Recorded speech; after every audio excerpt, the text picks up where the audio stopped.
Welcome to Tuesdays with Merton. We are happy to be back after a 2-month summer break. My name is Teresa Sandock. I'm a Servite sister and a member of the Tuesdays with Merton Planning Committee, along with Daniel Horan and Ellen Culp. Dan is a Franciscan friar and director of the Center for Spirituality at St. Mary's College in Notre Dame, Indiana. Ellen holds the chair in Faith and Life at Baldwin Wallace University. He also serves on the board of directors of the International Thomas Merton Society. Today, we begin the 3rd year of this webinar series, which owes its success both to our engaging presenters and to you, our participants, for your faithful attendance and for spreading the word about Tuesdays with Merton. This series is co-sponsored by the International Thomas Merton Society and the Center for Spirituality at St. Mary's College. The webinars are aired on the 2nd Tuesday of each month. Please note that we are recording this webinar. It will be available on YouTube and as a podcast soon after the live event. And now it is my pleasure to introduce Father Daniel P. Horan. Dan is professor of philosophy, religious studies, and theology at St. Mary's College in Notre Dame, Indiana, where, as I mentioned, he is director of the Center for Spirituality. He previously held the Duns Scotus Chair of Spirituality at Catholic Theological Union in Chicago. A columnist for National Catholic Reporter, he is the author of 14 books, including The Franciscan Heart of Thomas Merton, A White Catholic's Guide to Racism and Privilege, and The Way of the Franciscans, A Prayer Journey Through Lent. He is working on 2 Merton projects at the moment, a book titled Striving Toward Authenticity, Engaging Thomas Merton on Race, Justice, and Spirituality for Orbis Books, and he continues to edit the extensive correspondence between Merton and Naomi Burton Stone. He regularly lectures around the United States and abroad. He serves on a number of university academic and publication boards, and he is co-host of the Franciscan Effect podcast. Here now is Father Dan Horan speaking on True and False Love, Thomas Merton's Spirituality of the Restless Heart. Dan?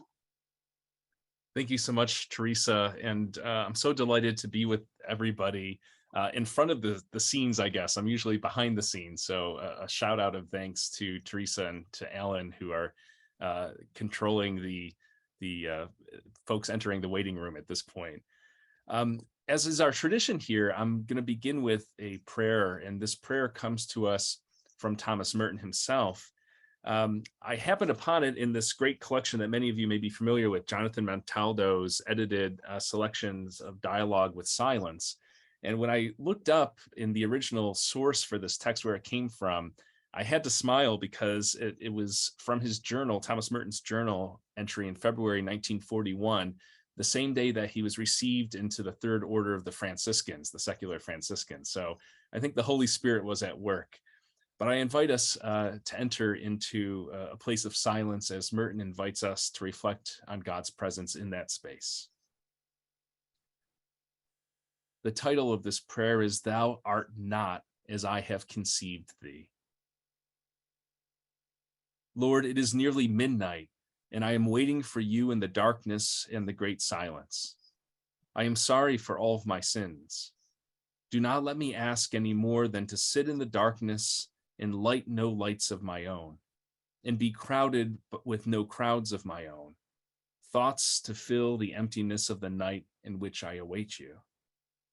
In order to remain in the sweet darkness of pure faith, let me become nothing to the pale, weak light of sense. As to the world, let me become totally obscure from it forever. Thus through this darkness may I come to your brightness at last. Having become insignificant to the world, may I reach out towards the infinite meanings contained in your peace and your glory. Your brightness is my darkness. I know nothing of you, and by myself I cannot even imagine how to go about knowing you. If I imagine you, I am mistaken. If I understand you, I am deluded. If I am conscious and certain I know you, I am crazy. Darkness is enough.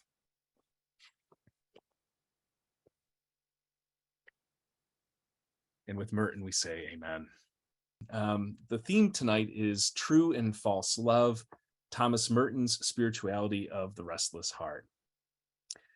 In the December 24th, 1966 issue of Ave Maria magazine, which is published by the Congregation of the Holy Cross at the University of Notre Dame, just across the street from here, Thomas Merton published an essay titled A Buyer's Market for Love, which was later collected in the posthumously published volume Love and Learning under the title Love and Need. Is Love a Package or a Message? In it, Merton writes, love is our true destiny. We do not find the meaning of our life by ourselves alone, we find it with another. We do not discover the secret of our lives merely by study and calculation in our own isolated meditations. The meaning of our life is a secret that has to be revealed to us in love by the one we love. These are the words of the mature Merton, one who had lived, loved, and learned a tremendous amount over the course of what would be a life cut tragically short, for he would die suddenly 2 years to the month after this essay was published. Interestingly, this essay was also written as one of Merton's most significant experiences of love was shifting in real time, and an important relationship was coming to an end. It all began in March 23rd, 1966, when Merton left his hermitage to have back surgery in Louisville, Kentucky. As the Merton scholar Christine Beauchamp summarizes well, and I quote, "A week later he met M, a student nurse assigned to care for him, and they fell in love. In the weeks and months that followed, as spring turned to summer, they exchanged letters, talked on the phone when Merton was able to call, and spent time together at Gethsemane and in Louisville. Their visits were few, hours alone fewer still. But almost from the beginning, Merton knew that the relationship could not endure. He was, after all, a monk." By the time the essay appeared in print, Merton and M had effectively ended their relationship and all but stopped communication by both letter and phone. And yet I note this significant moment in Merton's life and its proximity to the publication of this essay, because I believe they are related. The Merton who could so clearly and confidently proclaim, love is our true destiny, and the meaning of our life is a secret that has to be revealed to us in love by the one we love, is one who had himself lived what he writes, had practiced what he now preaches. What we find in Merton's mature writing on love is wisdom for us all. It is, I believe, a reflection of someone who finally knew what it was to love and to be loved in a way that he had not previously experienced, but that we all long for in some manner.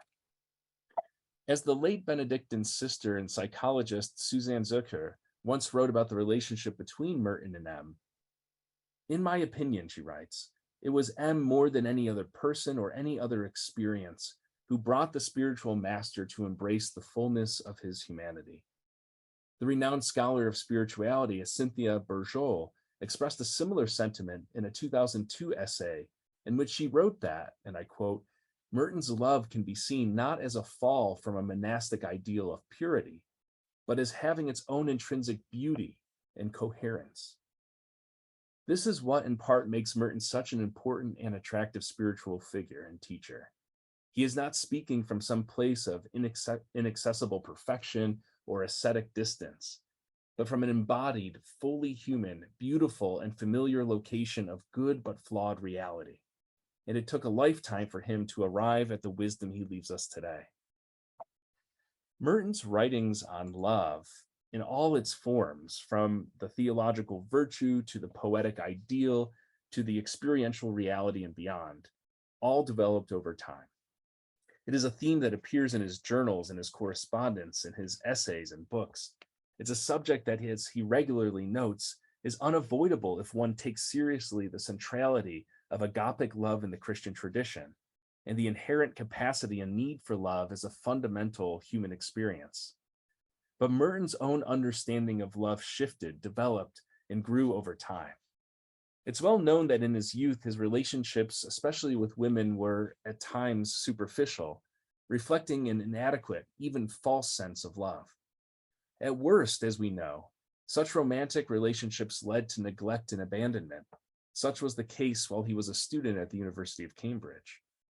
Some scholars have speculated that a contributing factor in this understanding of love and relationship was the loss of his mother at age 6 and his father at age 16. Others have reflected on this youthful naivete and sexist socialization in the context of the early 20th century. Whatever the constellation of external and internal factors were, whatever they were, that led to Merton's early and immature understanding of love, what we do know is he came to a deeper appreciation for both love of God and love of neighbor as time went on. This presentation tonight is neither a narrow examination of Merton's romantic experience of love with M, nor is it a comprehensive survey of Merton's writings on human and divine love. Such an exercise would take many, many hours and several volumes, I fear.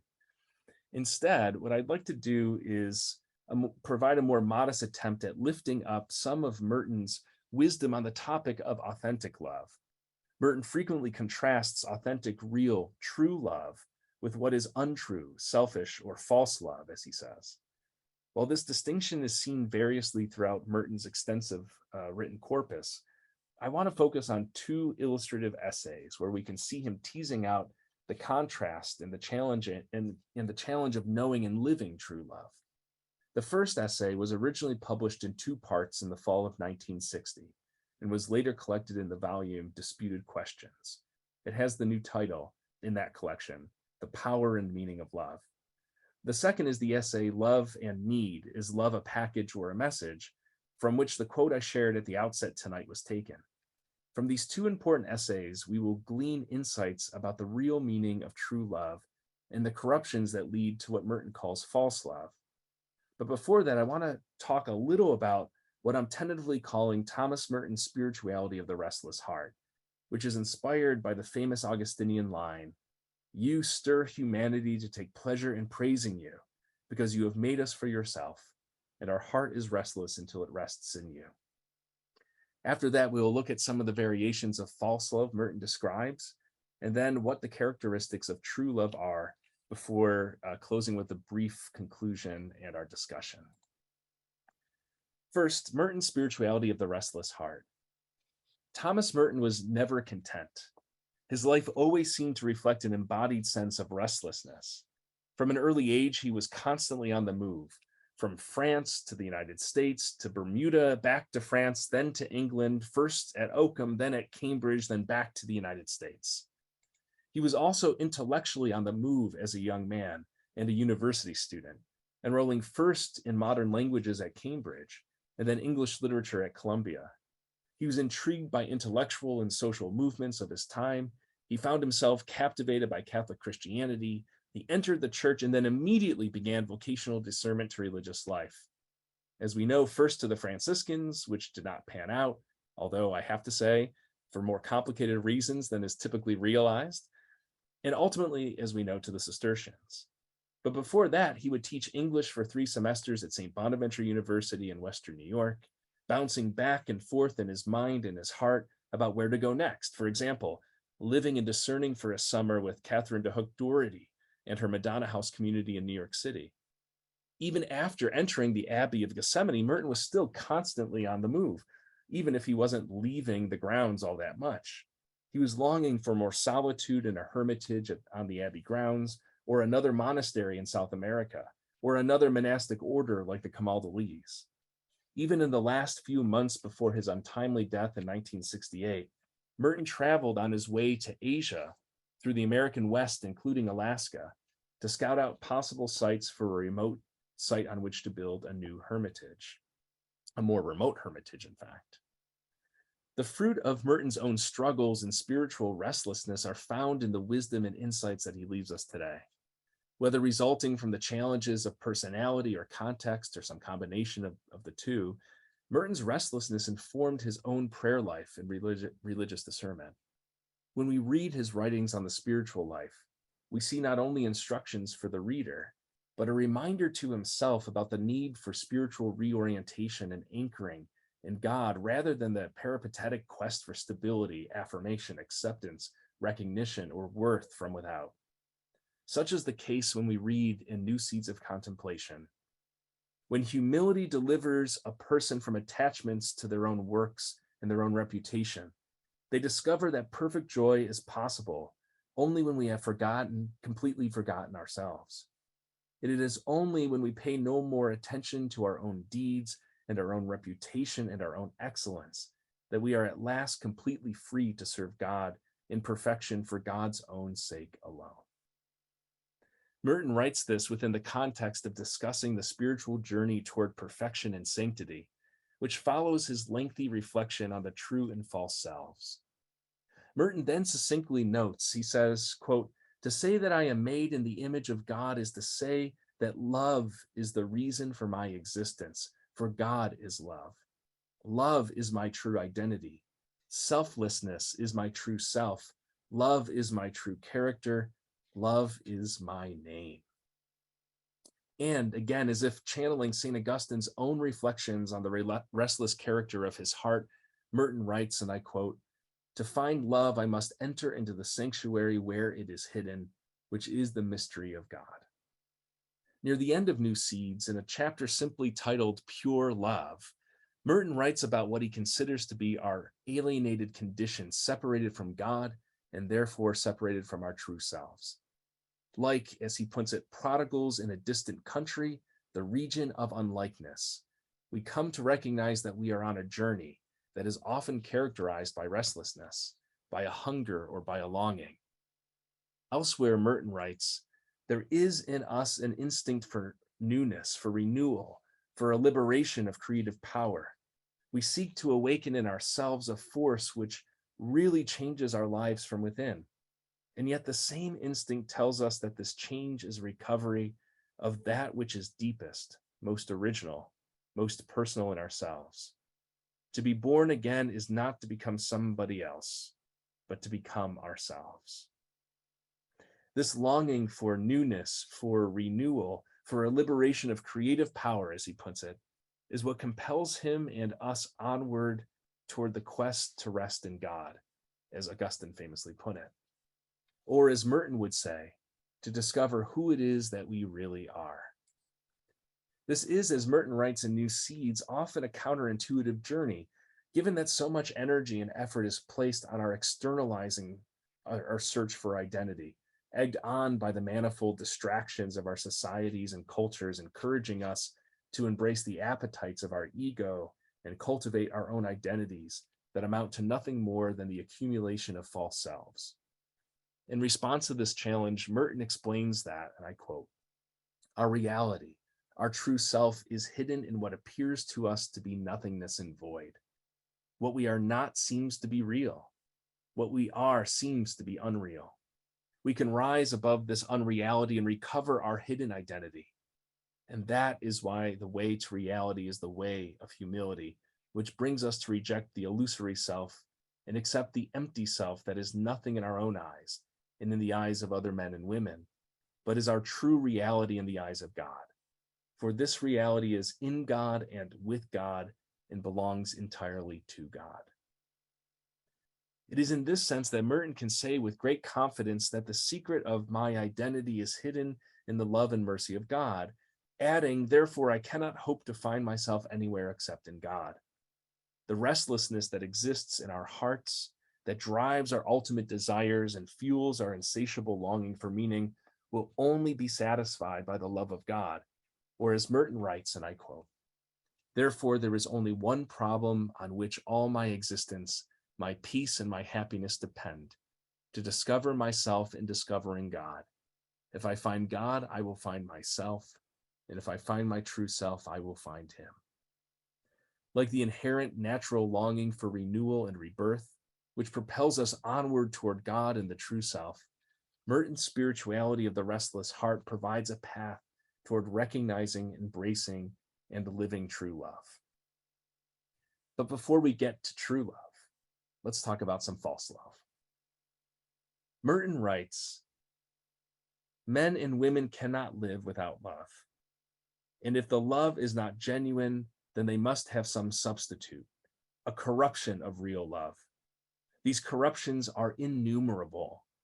While there are certainly other forms that exist within and outside of Merton's accounting, he offers explicitly, I would suggest, 4 variations on false love. We can call this a sort of tentative typology. I want to call these first objectified love, second romanticized love, third legalism masking as love, and fourth, what Merton calls the package concept of love. Referring to all of these tendencies, Merton notes that sometimes we are attuned to the falsity of some kinds of love and can avoid falling prey to them from the outset. However, there are others that create real difficulty for many people, many kinds of false loves that entrap us. Merton says, and I quote, "Those which present a problem do so because they can seem and claim to be genuine love. These false forms of love base their claim on appeal to an ideal, and their falsity consists precisely in the fact that they tend to sacrifice persons to concepts." When this sort of pseudo-intellectualization takes over our understanding and practice of love, what results is inevitably a conditional and false sense of love, which is not what Christ calls us to live. Merton elaborates on this contrast, noting that corrupt forms of love wait for the neighbor to become a worthy object of love before we actually love them. Merton says this is not the way of Christ, since Christ himself loved us when we were by no means worthy of love, and still loves us with all our unworthiness. Our job is to love others without stopping to inquire whether or not they are worthy. That is not our business, Merton says, and in fact, it is nobody's business. What we are asked to do is love, and this love itself will render both ourselves and our neighbor worthy, if anything can, end quote. So let us turn to briefly examine each of these four kinds of false love about which Merton speaks. First, the objectified love. Drawing on the philosophical and theological insights of continental thinkers in the early 20th century, although without explicitly naming them, Merton highlights the importance of loving another as a wholly free subject. Merton explains, "The trouble is that love is something quite other than the mere disposition of a subject confronted with an object. In fact, when love is a mere subject-object relationship, it is not real love at all, and therefore it matters little to inquire whether the object of one's love is real or not, since if our love is only our impulsion towards an object or towards a thing, it is not yet fully love." And here we have the summation of this first kind of false love in Merton's unsystematic typology, objectified love. There is a way in which this kind of love comes to pass unwittingly, not necessarily because an individual is consciously objectifying or dehumanizing another person, but Merton will point out, maybe it's because we have a fear of vulnerability, a fear of disclosure, openness, and transparency, and this takes hold and creates a proactive distance between oneself and another. Merton writes, and I quote, "When we love another as an object, we refuse or fail to pass over into the realm of his or her own spiritual reality, into their personal identity. Our contact with them is inhibited by remoteness and by a kind of censorship which excludes their personality and uniqueness from our consideration. We are not interested in them as themselves, but only as another specimen of the human race," end quote. Such a kind of love is not only destructive because of how it frames and limits the other, but also because of how it serves as a gatekeeping mechanism for the one seeking to love. This kind of love is false because it never seeks to risk what is necessary to know and be known by the other, and it fails to recognize the agental quality and the inherent subjectivity of another. To love another as an object is to love them as a thing, Merton writes, as a commodity which can be used and exploited, enjoyed, and then cast off. One never invests in the other or dares to stake a vulnerable claim on behalf of a relationship of mutuality. While there is certainly a degree of selfishness that undergirds such a false love, there is also a tremendous amount of fear and withdrawal. Merton addresses this dynamic of insecurity when he writes, "But to love another as a person, we must begin by granting them their own autonomy and identity as a person. We have to love them for their own good, not for the good we get out of them. And this is impossible unless we are capable of a love which transforms us, so to speak, into another person, making us able to see things as they see them, love what they love, experience the deeper realities of their own life as if they were our own. In other words, Merton says that love without sacrifice and compassion is no real love at all. The false love of objectification feels comfortable to us because it's an attempt to love someone at arm's length without letting the messiness of human relationships affect us, without letting the messiness of human relationships challenge us and ultimately transform us. Romanticized love. Now, despite how the term sounds, this second category, romanticized love, is not just about romantic or erotic love. Philosophically, when Merton terms romanticized love, might rightly be called a Platonic idealization of the concept of love. Merton believed that there was a strong tendency, especially in our modern contexts, to move away from the personal, embodied, imperfect, and finite love of real life to embrace instead an abstraction or seek after an ideal mental conception of love. He explains this in a lengthy quote that I'm going to share here. He says, "What we call the romantic approach to love is that love of the good, which sacrifices the persons and the values that are present and actual to other values which are always out of reach. Here, a shiftless individualism dignifies itself as the quest for an elusive ideal, whether in politics or art or religion, or merely in one's relations with other people. Such love is apparently obsessed with perfection. It passes from one object to another, examining it superficially, playing with it, tempting it, being tempted by it, and then letting go of it because it is, quote, not the right object. Such love," Merton says, "is therefore always discarding the real and actual in order to go on to something else, because the real and actual are never quite right, never good enough to be worth our love." Merton summarizes with what I think is prophetic clarity the state of affairs that so many of us find ourselves embroiled in on the quest for genuine love. As psychologists, sociologists, and demographers have noted in recent decades, the nearly instantaneous availability of information and the curating of our digital selves via social media have made what Merton describes here about the quest for the ideal and perfect experience of love, or more, the ideal and perfect object of love, all the more pressing. The falsity of this kind of love is revealed upon closer examination of both its motivations and consequences. Merton writes, and I quote, "Such love is really only an escape from love, because it refuses the obligation of entering into a real relationship, which would render love at the same time possible and obligatory.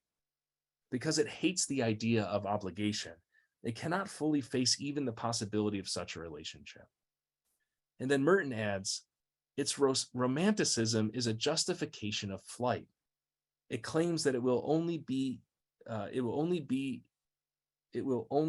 to love when it has found an object, a worthy object, whether it be a person who can, quote, really be loved, or an ideal that can really be believed in, or an experience of God that is definitive and binding," end quote. The falsity of love of romanticism here captures well the temptation to indefinite deferral of true love. Ironically, the claim to delay true love on account of an idealized or abstracted object of love is in fact a reduction of the full humanity of those one actually encounters. This romanticized love, therefore, declares an open season on perfect objects, Merton says, and proceeds comfortably to neglect persons and realities which are present and actual, and which, in all their imperfection, still offer the challenge and the opportunity of genuine love. This romanticized love ultimately results in another form of avoiding commitment and justifying a solipsistic mode of being in the world.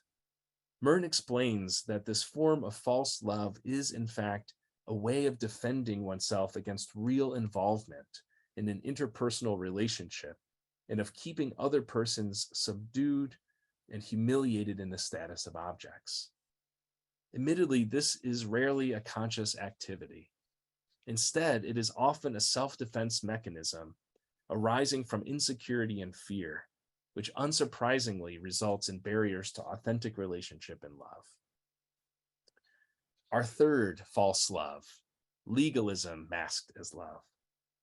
Here, Merton explicitly names what we might call legalism masked as love. He notes from the outset that the legalist corruption of love is also a refusal to love on the ground that an object is not worthy.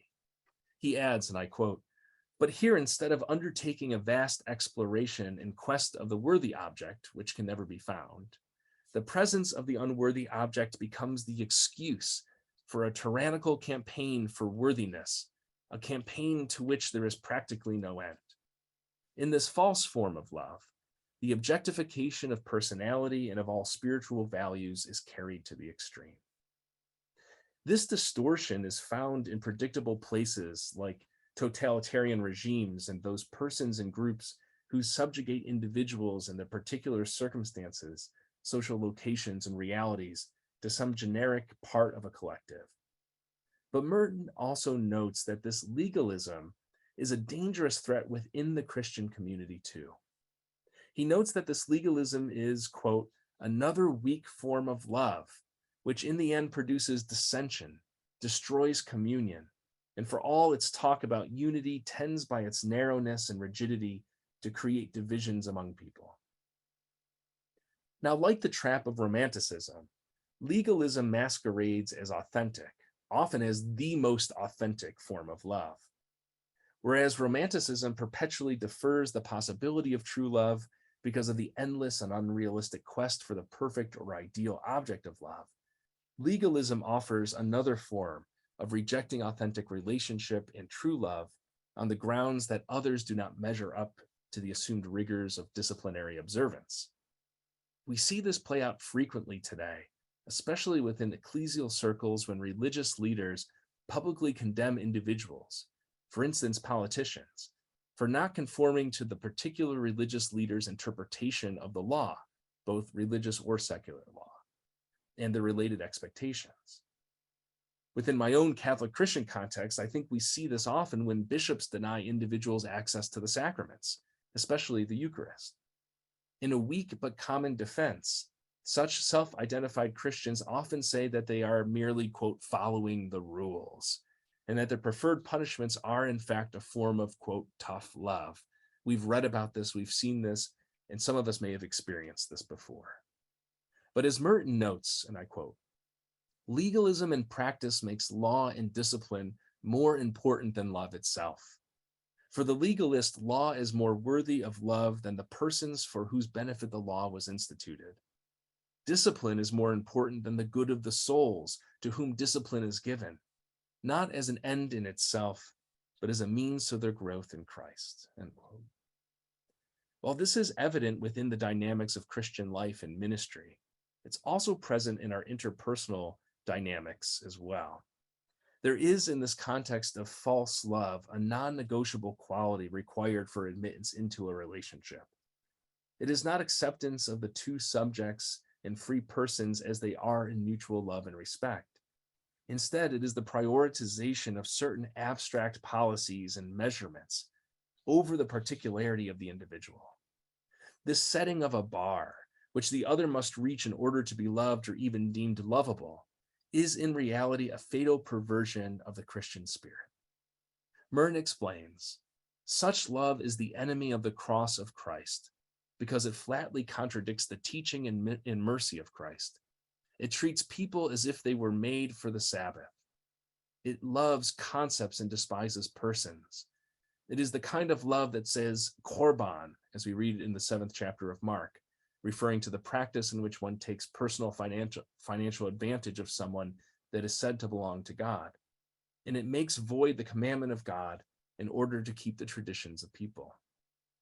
It is, we might add, an acquiescence to the logic or wisdom of the world, as St. Paul puts it in the first letter to the Corinthians, rather than an embrace of the logic or wisdom of God." The last of the four false loves we're looking at tonight is what Merton calls the package concept of love.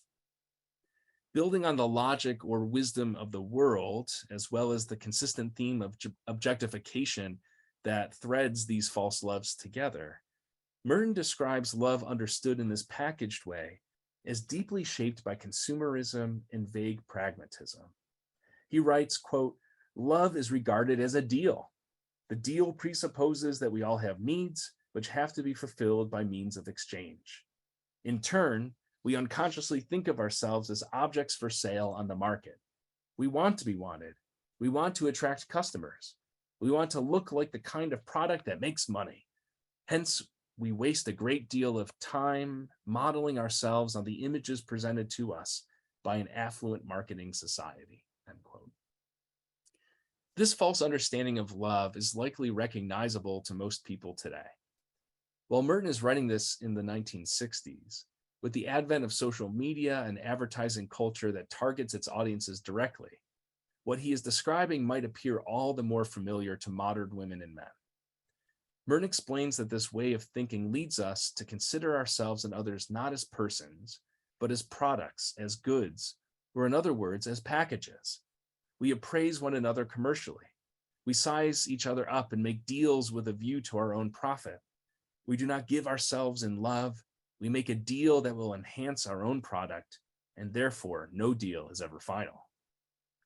Merton understands this dynamic to contribute to the insatiability of relationships today, especially romantic relationships. He surmises that, and I quote, "For many people, what matters is the delightful and fleeting moment in which the deal is closed. They give little thought to what the deal itself represents. That is perhaps why so many marriages do not last and why so many people have to remarry. They cannot feel real if they just make one contract and leave it all at that." End quote.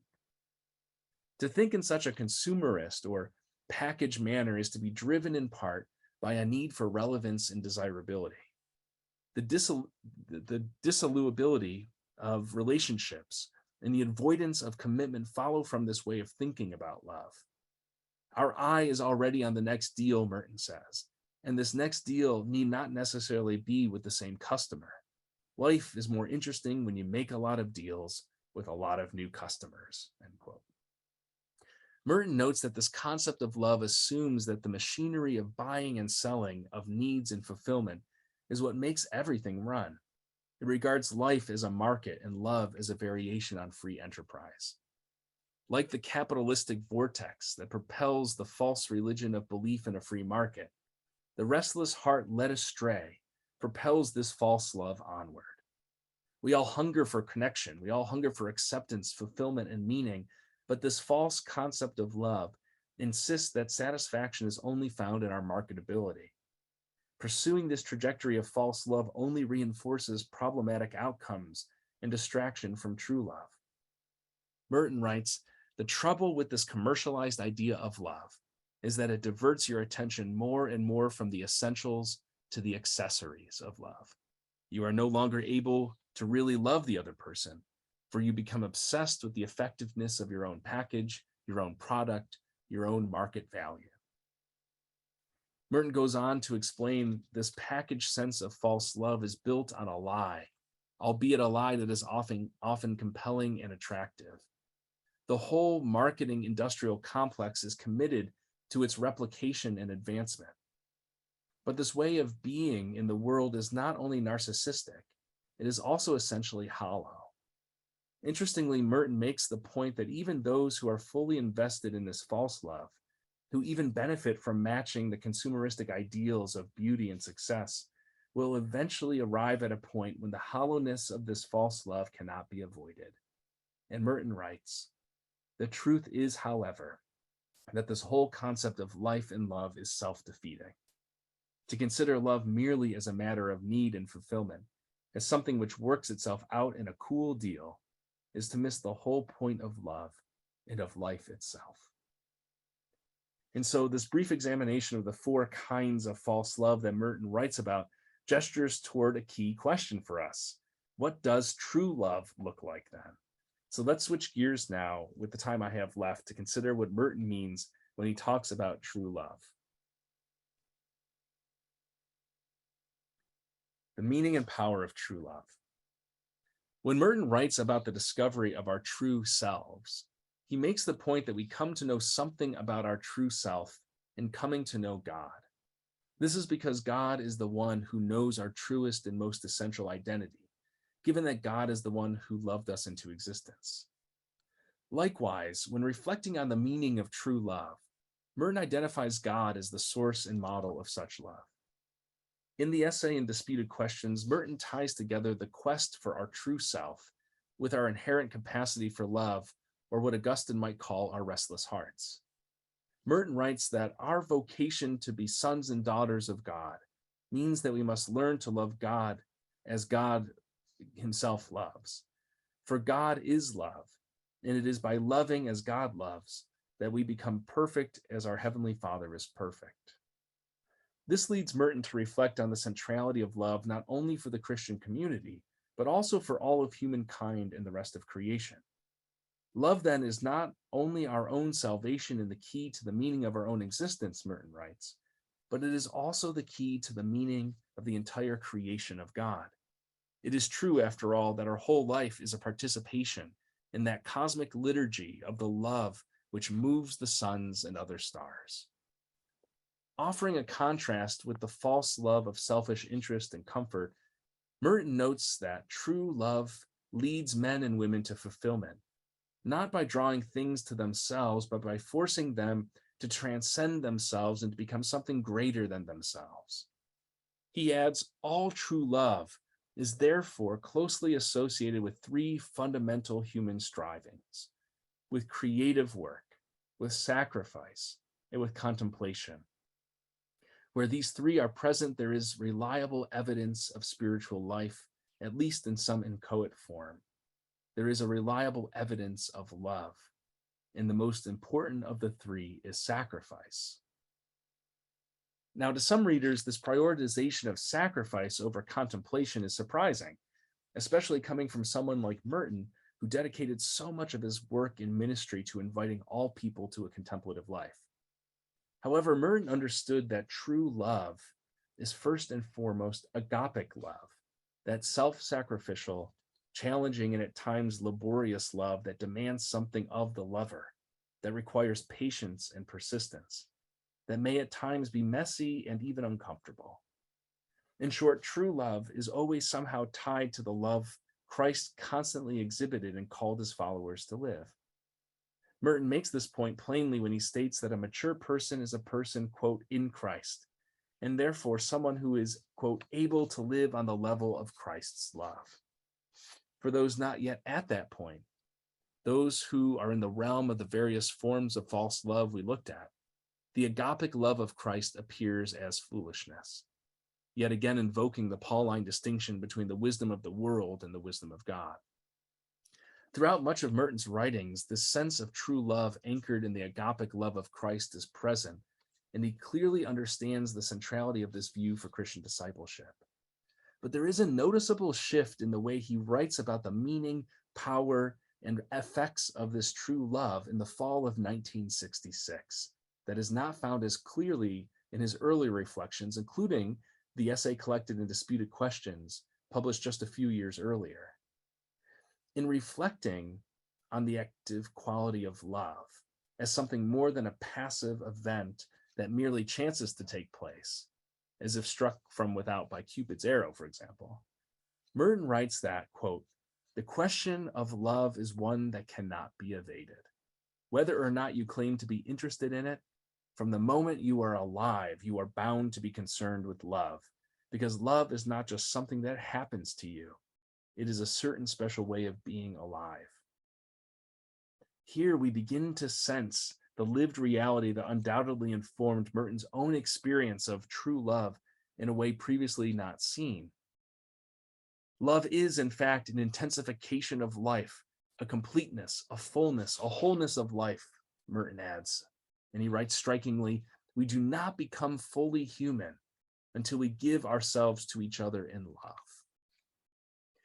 In the essay collection Love and Living, Merton brings together two distinct but related and often elusive realities, those of the true self and of true love. He explains, and I quote, Our conception of ourselves is bound to be profoundly affected by our conception and our experience of love. And our love, or our lack of it, our willingness to risk it, or our determination to avoid it, will in the end be an expression of ourselves, of who we think we are, of what we want to be, of what we think we are here for. And in a moving elaboration of exactly this point, Merton writes, love affects more than our thinking and our behavior toward those we love. It transforms our entire life. Genuine love is a personal revolution. Love takes your ideas, your desires, and your actions, and it welds them together in one experience, in one living reality, which is a new you. You may prefer to keep this from happening. You may keep your thoughts, desires, and acts in separate compartments if you want, but then you will be an artificial and divided person with three little filing cabinets, one of ideas, one of decisions, and one of actions and experiences. While false love is typically solipsistic and self-centered, true love is always other-focused, outwardly oriented, and ultimately transformative. Elsewhere, Merton develops this notion of the revelatory and transformative power of true love. He says that when people are truly in love, that they become different people. They are more than their everyday selves, more alive, more understanding, more enduring. They are transformed by the power of their love. Developing this further, Merton writes, love is the revelation of our deepest personal meaning, value, and identity. But this revelation remains impossible as long as we are the prisoner of our own egoism. I cannot find myself in myself, but only in another. My true meaning and worth are shown to me not in the estimate of myself, but in the eyes of the one who loves me. And the one must love me as I am, with my faults and limitations, revealing to me the truth that these faults and limitations cannot destroy my worth in their eyes, and that I am therefore valuable as a person, in spite of my shortcomings, in spite of the imperfections of my exterior package. The package is totally unimportant. What matters is this infinitely precious message, which I can discover only in my love for another person. And this message, the secret, is not fully revealed to me unless at the same time I become able to see and understand the mysterious and unique worth of the one I love. The condition of the possibility for this powerful, transformative, true love is the recognition of the agapic or sacrificial quality that it requires.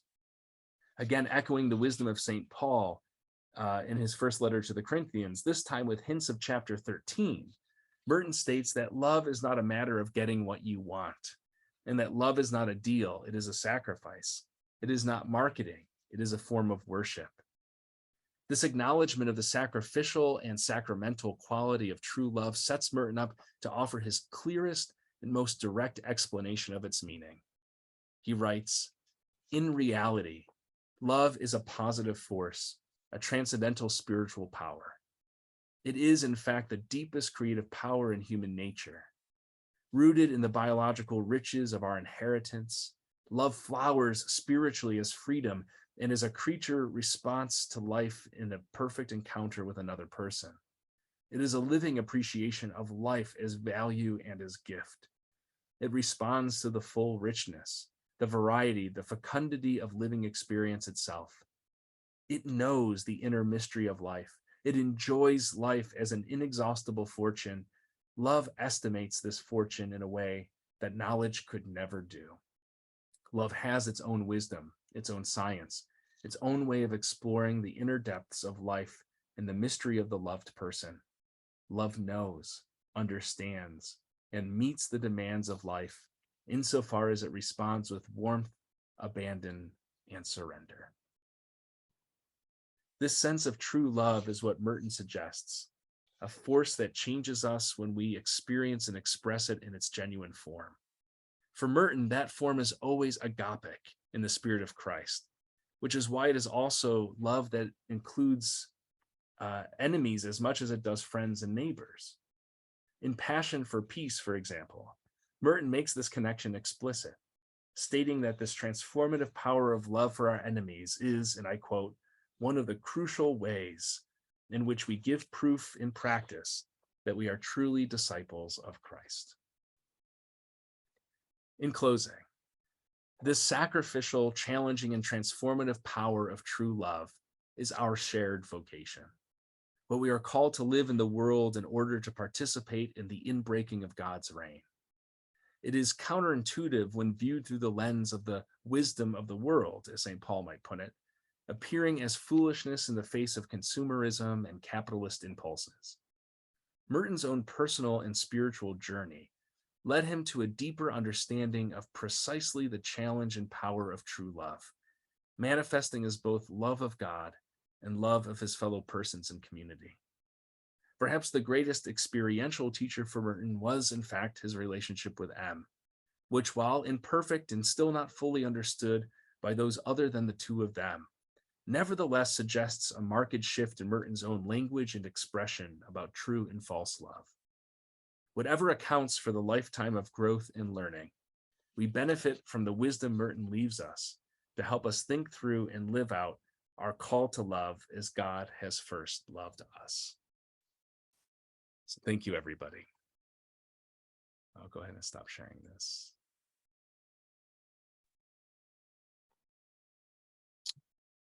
Well, thank you, Dan. You have a wonderful ability to say a great deal about complex stuff in a way that we can understand it. But I have notes all over the place, and there's so many ways I want to pick it up. I think I'll pick the questioning part up with your conclusion, and that was with his experience with M. And all along, I was thinking about, particularly as a non-Catholic, I learned about the language of formation, particularly spiritual formation. And so I began thinking, as you were going on this evening, about love formation and how do we do it? And I think for me, that's what you were trying to say happened in his short time with M, was there was a kind of formative process of love. And maybe you could comment on that more, and where else in his life did that formative process. And so I'm trying to begin to imagine, if I were in charge of developing a formation of love program, how would I do that? That's a great concept. I mean, carrying through with that analogy of religious formation or even professional formation or other kinds of formation, I have two thoughts about that. One is there are always stages, right? It's not an all at once sort of thing. So Christian discipleship, being students of the gospel, which is what a disciple is, a student of Christ, is a form of spiritual and lifelong formation. It's ongoing, right?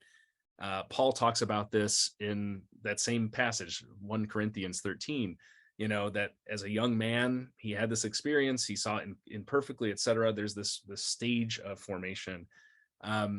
I think the other thing too is when it comes to even this language of formation that you've introduced that I like, I remember once there was a spirituality professor, a historical theologian named Regis Armstrong, and he talked about, formation includes deformation and reformation, right? So that we have to unlearn certain things in the formative process. We encounter kind of false narratives or examine ourselves, the false selves, the false experiences or concepts of love. And they need to be deformed in order to reform our understanding. So with those two things in mind, I'm thinking about, that experience of relationship in 1966 with M. And I don't want to overstate it because, as I mentioned in my closing remarks, we don't know the whole story. And I think that's okay at this point. I think Sister Suzanne, may she rest in peace, as a religious sister, somebody who knows religious life, as a Benedictine sister familiar with monastic traditions, and as a trained psychologist, she has a lot of intersecting expertise and experience that she brings to the fore. And so I highlight that because it's not just me as a fellow male religious like Merton making a claim. I want to draw from the wisdom and insights of others. But I think Suzanne is right when she says that this was a transformative, right? So that formation appears again. It's a stage of his formation. The way I've often thought about it is Merton, Merton was such a heady person, as we know, and especially in his early years. I mean, those of us who have studied Seven Story Mountain over and over again, and who have had the privilege of going back to like the typescript in Boston College's archives, or to go to the Bellarmine Thomas Merton Center and to look at some of the early drafts of Seven Story Mountain, much of what was excised was just like this complete abstraction. He was dealing with philosophy and medieval thinking, and there's a lot of Latin. And Bob Giroux, his editor at Harcourt Brace, and Naomi Burton Stone, his agent, were wise to say, if you leave this stuff in here, no one will buy this book. And so I bring that up to illustrate that I think he had to go through his own stages of formation. And for a long time, especially as a young person, as a teen, as somebody in his 20s, even in the early stages of religious formation, religious life, he had a very intellectualized, I think these false senses of love that we talked about tonight, I think these were drawn from his own experience. It's not difficult to see what the package concept of love looks like when, either as a kind of public figure and somebody who is an author, what is the appeal on the marketplace, right? He understands that as a person, but also I think having this experience of romantic relationship with somebody like M, he starts to view himself from without in a different way as well. So I think that like the headiness of Merton understood ideas of love. And where I think Suzanne is really insightful is, and I would agree that was an experience that allowed him to live something that you can't just think through. Yeah, that's really important to me, and really underscores where I come from, and that is whatever it was with her, it was an experience. It wasn't a bunch of ideas, and he didn't study it in the same way. So it was clearly experiential. A kind of comparable question, I'm interested, and you didn't go here so much, but the role of friends in this whole formation of love. M was certainly a friend, maybe a friend on steroids or something, but he had a whole bunch of other friends long before he met her. So maybe you could comment on the role of a friend in love formation. Yeah, that's interesting. I hadn't really thought about that. I mean, when he talks about these concepts of love, true and false love, I mean, he's being very inclusive. He's clear to say again and again, it's not just romantic love, right? It's not just sexualized love, even in its most kind of, good form. It's love in all kinds of ways, including the difficult love of loving, quote unquote, one's enemies. So where do friends fall into this? I think, we can apply these categories to every instance of human interaction. I mean, Merton will go so far as to say with God too. Isn't it interesting to think about love formation and how we objectify God, or we have a romanticized understanding of an ideal God and how God relates to the world, or a packaged concept of God, people who view themselves as unlovable because I don't meet a certain expectation projected onto God. But we do this with one another, with friendships, with co-worker relationships, with ministerial relationships, or relationships in community, or in our, broader neighborhoods and communities, and in our families.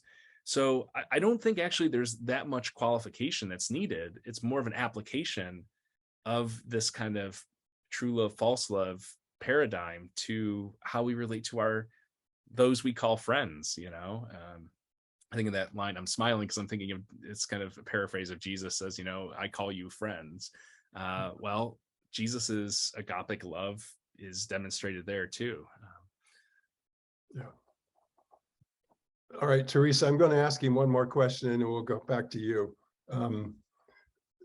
I certainly agree with you that Merton was a restless soul from the get-go and probably all the way through.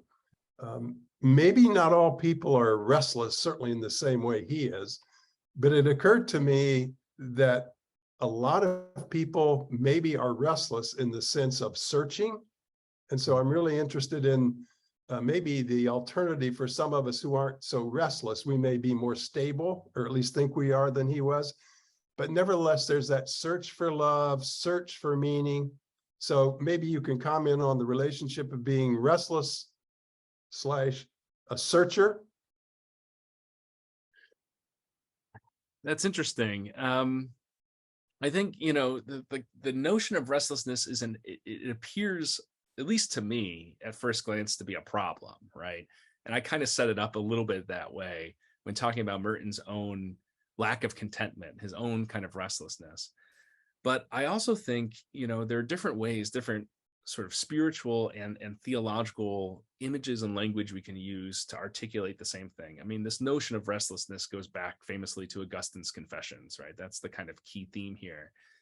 But we can talk about the Spirit's driving. I think about that passage of Jesus going into the desert in Mark's gospel. The Greek word is not led as it is in Matthew and Luke. It's the Spirit drives Jesus. It's a force that pushes. Or the Spirit's work in as it appears as the Ruach Elohim in Genesis 1 about, the breath, the immanence of God that drives the order and then brings about future and planning, and day came and evening came and morning followed, right?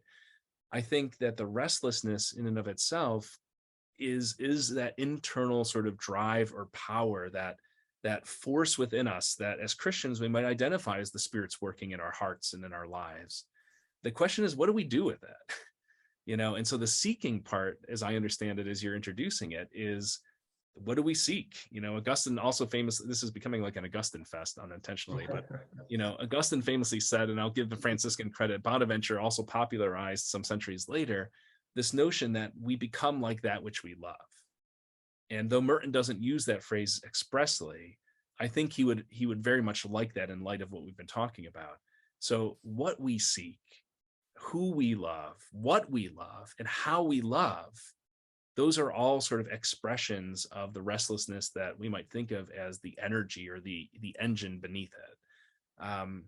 And that's why I think, Merton says at one point I shared this evening that these false concepts of love are very tricky sometimes because they are appealing and they have an internal cogency, an internal logic to them. But where do they lead us? What do we seek after if that's our conception, right? If that's the lens through which we channel that restlessness, that energy. So I think there are two ways of talking about it, I guess, is my extroverted way of getting to the point, Alan, that the seeking is the goal. It's the telos of the energy, and the restlessness, that spirituality of restless heart is looking at the starting point. There are two ways to approach, how we think about our experience of love and being in the world. But at the end of the day, it's like the true self. I mean, there really is an interesting parallel in this. I know some people are uncomfortable with the kind of limited binary of true self, false self, and we could talk about that some other time, and as well with love. But what's useful, I think, in this framework for Merton is that, it's up to us. We can be, as Merton says about the true self and false self, we can be true or we can be false. God gives us that opportunity. And so we can love truly or we can love falsely. There's a lot of pressure, like there is at the false self. There's a lot of pressure to embrace these false concepts of love, not all of which are, as I've mentioned, because we're egocentric or because we're selfish inherently. Oftentimes it's rooted in fear, which I think also drives this kind of obsession with the false self. So that may be more than you were bargaining for. I don't know if that's clear or not. Well, thank you, my friend. Teresa? Thanks so much, Dan, for this wonderful introduction to Merton's understanding of what I would call the mystery of love, and by mystery, something that is inexhaustible. The meaning is inexhaustible. And in that same light, I thank Alan for his questions that show all the other threads that could be, or so many other threads that could be focused on in developing this notion and exploring the notion of Merton's concept of love. I want to also thank the Spirituality Center at St. Mary's College for providing the Zoom platform and technical support for Tuesdays with Merton.